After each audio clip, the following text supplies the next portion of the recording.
the 3 centuries that we're going to focus most on this evening. They're our favourite. Okay. So, the city starts off with the Royal Mile.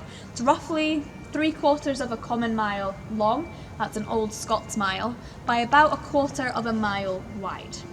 Okay. It's roughly a mile long, there's a castle at one end, a palace at the other, hence Royal Mile. We're not a very creative people when it comes to naming things. So we've got the Royal Mile, the spine of the city. That's where most of the important businesses, council buildings, judicial buildings, all of these things are here on the Royal Mile. Then, coming off of the spine of the city are the ribs, the closes, these little narrow alleyways that you'll see all up and down this section of the Royal Mile, Mary King's Close being one of them. Okay? These narrow alleyways were kind of building outwards and outwards and outwards, stretching further and further until they hit the city boundaries. On one side we had the Norloch, the North Lake, a body of water, and that is where Princess Street Gardens and Waverley Station stand today. It was a cliff with a body of water underneath. We couldn't expand any further that way. And on the other 3 sides of the city was the Flodden Wall, okay, a defence system that was built in the 1300s. The Flodden Wall, not going to get much more into it now. All at this point you need to know is that it exists. Okay, so a body of water and a wall creating the boundaries of our fair city. When the closes hit these boundaries, they couldn't build out any further. So they built the only other 2 ways that they could. They went down into the underground vaults and they went up into what were at the time skyscrapers. But technology obviously wasn't what it is today. We could only build about 4 stories in stone, roughly what you see around you. On top of this, however, they built a further 10 stories in wood. It's a 14-story building in the 15th century. It's complete madness. Okay? The building codes didn't exist. There were no building standards. These were rickety wooden buildings built 10 stories high, balanced on top of another 4 stories. Okay. The richest people lived in the bottom, the shops on the bottom floor, and then their homes on the 2 or 3 floors above. Then you would have the wooden buildings. But this is Edinburgh, and it rains quite a lot here.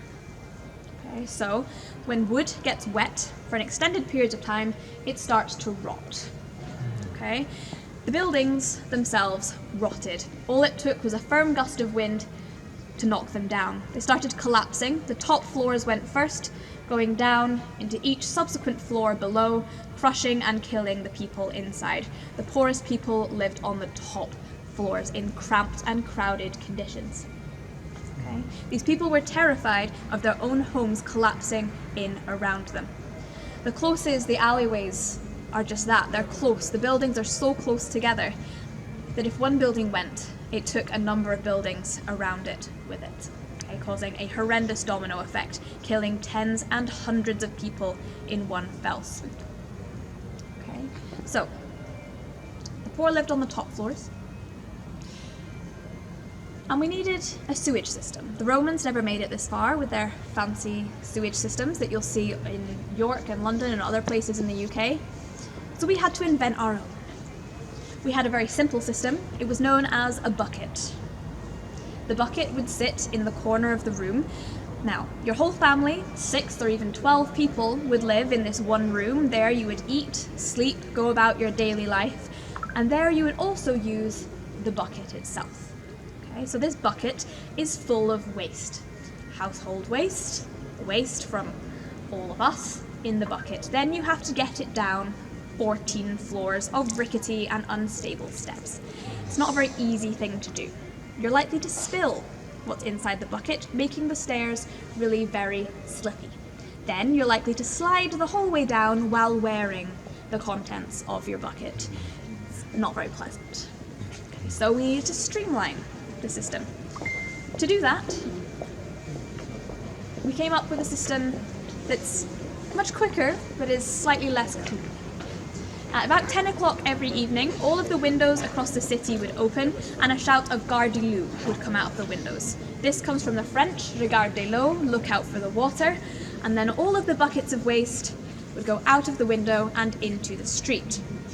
We didn't like telling people who were just visiting our city about this, however. We assumed they'd figure it out for themselves.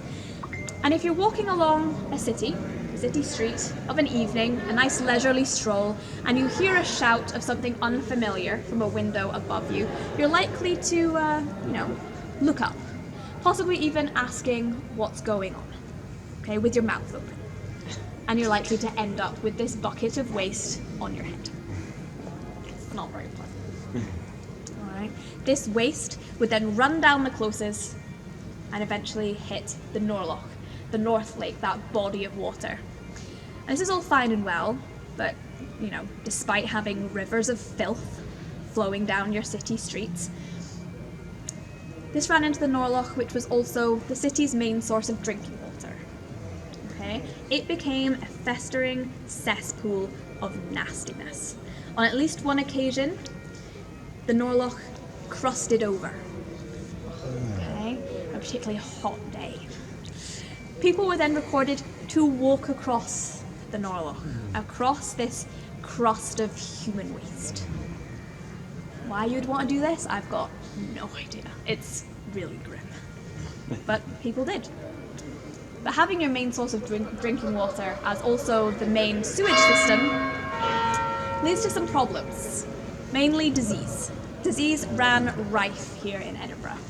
Okay, it was a massive, massive problem. Typhus, cholera, and the plague, though that comes from a different source, killed thousands and thousands of people in this city. Okay? The plague visited on more than one occasion, at one point killing 50% of the population. Okay, it was a big killer here. And when people around you, your friends and your family, your neighbours, are dying, and you have no idea why, people didn't understand what was killing these people, they turned to the one thing that they thought could keep them safe: the church.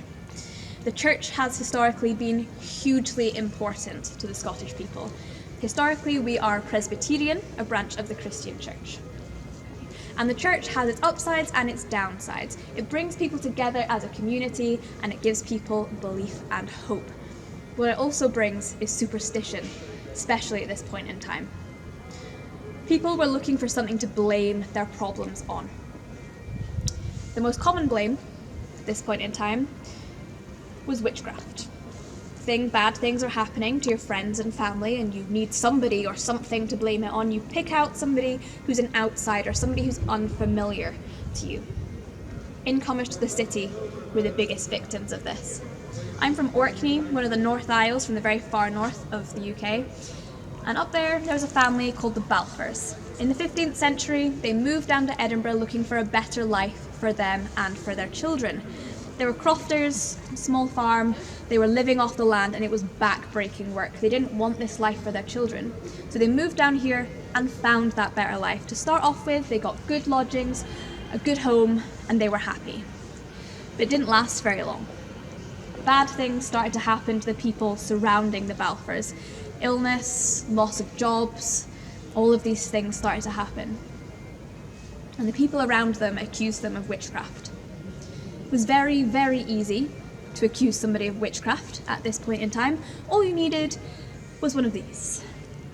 All you had to do was say, "You're a witch." Are you a witch, sir? No. Are you sure? I don't think so. Sure? I'm sure. You sure? I'm not a witch. You're not a witch.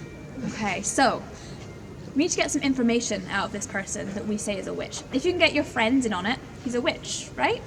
Yeah? Seen some nods, they think you're a witch too. Yeah, All right? He's definitely a witch? Okay, perfect. Got a couple of people saying he's a witch. That gives us enough information to pull you in for questioning. Okay? Now, the best form of questioning is interrogation, and the best form of interrogation... Torture! Torture, exactly. Torture is legal here in Scotland for 200 years longer than in England. We love it. Alright. Not only is it a great way of pulling information from people, it's also great entertainment. Public torture and execution was a huge thing here. Bring your whole family some snacks, bring a chair, and enjoy the show. Okay, so we need to interrogate our accused witch to find out some information. Who did you curse? How did you do it? And who else is involved? because there's never just one witch, they always come in groups. So, we need to interrogate you. Come join me, sir. The way we do this is we use the thumb screws. Have you heard of the thumb screws? I think I heard of them before. Thank you, have you heard of them before? So, what we would do is we'd place your thumbs together. Can you do that for me? Then, at the base of your thumbnail, we're going to place a piece of wood or twine.